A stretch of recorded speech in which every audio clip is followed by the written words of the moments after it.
é uma alteração substantiva em relação ao que se passava há 20 anos. Eu creio que nos vários ciclos que temos a partir de 74, da Revolução, em que o primeiro ciclo eu defini como a canção é uma arma, que era a ideia do debate público e da presença no espaço público, mas onde existe uma enorme desorganização, mas muita criatividade e espontaneidade, até ao princípio deste século, que é aquilo que se refere, a mudança é muito grande e essa mudança traduz-se em vários aspectos. O primeiro de todos é que há hoje uma oferta, eu acho o termo um bocadinho abusivo, mas digamos que há hoje uma maior quantidade de espetáculos, de obras das artes formativas, muito em particular em Lisboa e no Porto, mas também em algumas outras cidades do interior ou da costa. Essa quantidade de obras resulta de um processo evolutivo muito interessante, que tem a ver com algumas políticas culturais, quer autárquicas, quer de alguns governos centrais.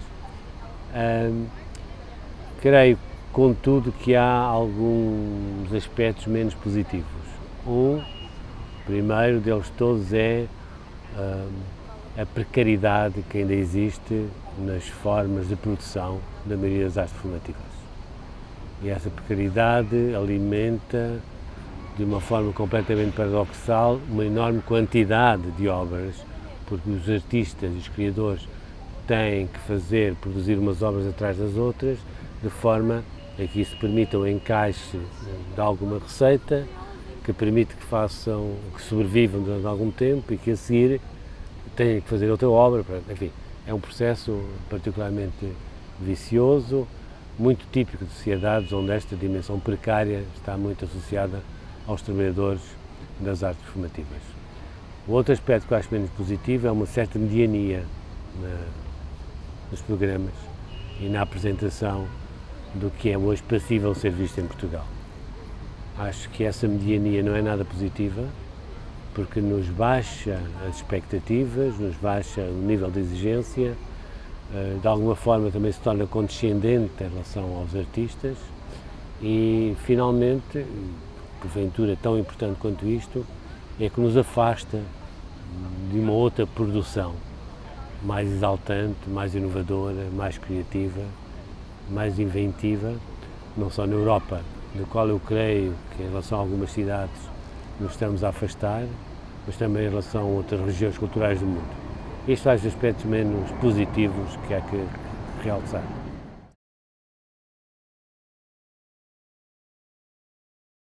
Bom, isso permitiria fazer aqui uma elucubração sobre teses várias. Bom, eu acho que há uma questão de fundo que é preciso dividir, que é o programador cultural autor, aquilo que se define como autor, e o programador cultural, que é apenas um gestor de apresentação de obras, digamos, de catálogo ou de menus. A mim sempre me interessou a figura do programador autor, e nesse sentido eu acho que tem a ver com uma avaliação do contexto em que as coisas acontecem, com o manifesto programático e com objetivos, o manifesto e objetivos programáticos, que são a base do seu contrato mais ou menos simbólico com a organização ou com a instituição que o convidou ou para o qual ele durante algum tempo trabalha. E nessa perspectiva eu acho que o estudo, o trabalho, uma informação permanente, uma atividade permanente na procura de melhores condições para as condições de criatividade e, por outro lado, também aquilo que é ter uma dimensão cosmopolita da programação cultural, ainda que isso implique, muitas vezes, apresentar obras para minorias. Mas é importante que as minorias tenham acesso a essas obras e que, por outro lado, essas obras possam existir.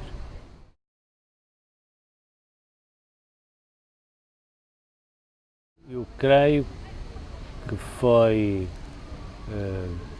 não sei se foi um desafio, eu não tenho uma visão muito atlética muito jogador da programação.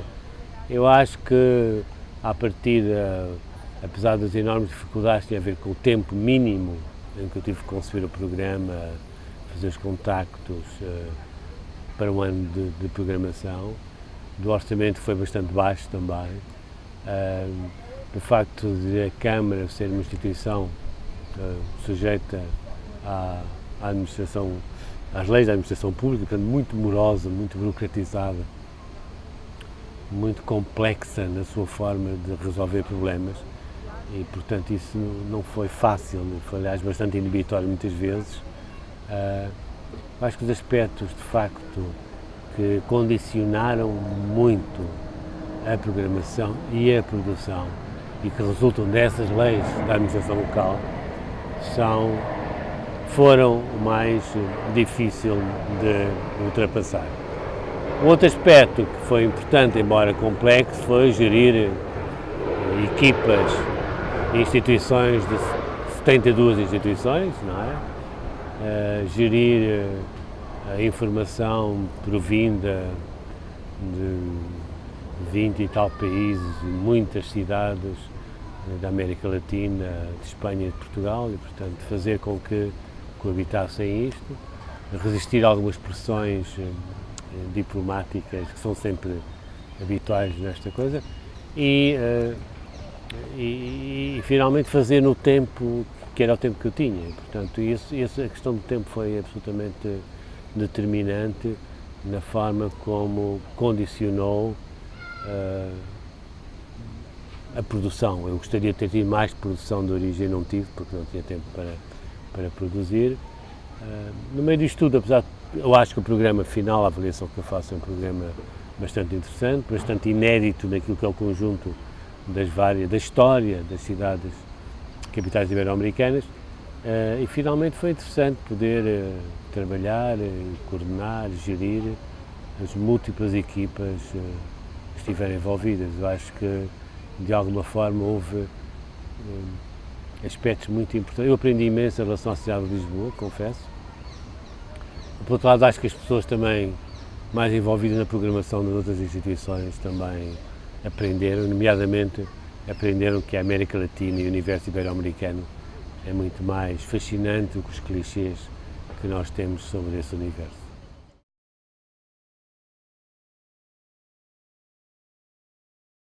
Eu acho que todos os programas em que eu me envolvi foram programas que, pela sua natureza e pela minha forma de conceber a programação, como disse há pouco, são programas que comportam um certo risco, mas não um risco inconsciente.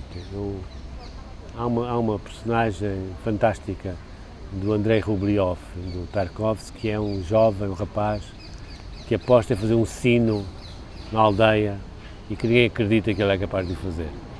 E ele faz uma avaliação técnica das possibilidades, ele faz também aquilo que é a capacidade de encontrar recursos humanos e os materiais para a construção do sino e, contra todas as evidências, ele faz o sino. No fim, é interessante porque ele está muito sozinho e a comunidade e a aldeia muito feliz pela construção do sino.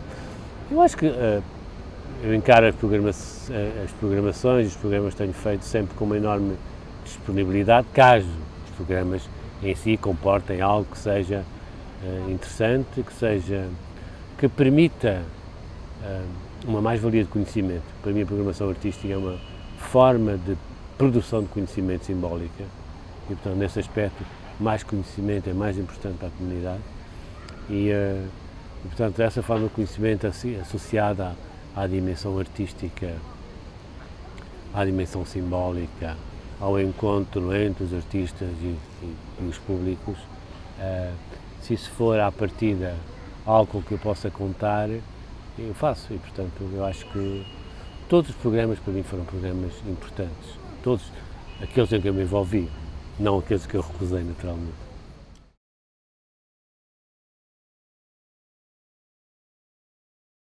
Bom, eu sou um investigador, não é? Do Centro de Estudos Sociais, um projeto neste momento muito interessante, que se chama Mémoire, sobre a produção da segunda e terceira gerações pós-coloniais na Europa e, portanto, parte substantiva do meu tempo ocupo na investigação e no trabalho de campo e na produção de artigos e de livros. Portanto, essa é uma parte fundamental da minha vida, sempre foi, mesmo as aulas que sempre dei na universidade fazem parte da minha vida.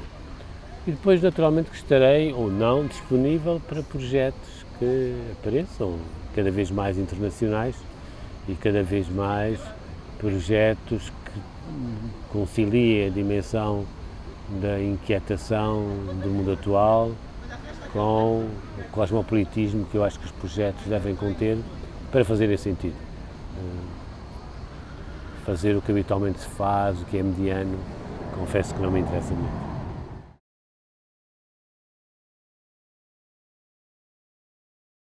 Hoje, e cada vez mais, eu acho que o papel do Estado é garantir a diversidade, é, por outro lado,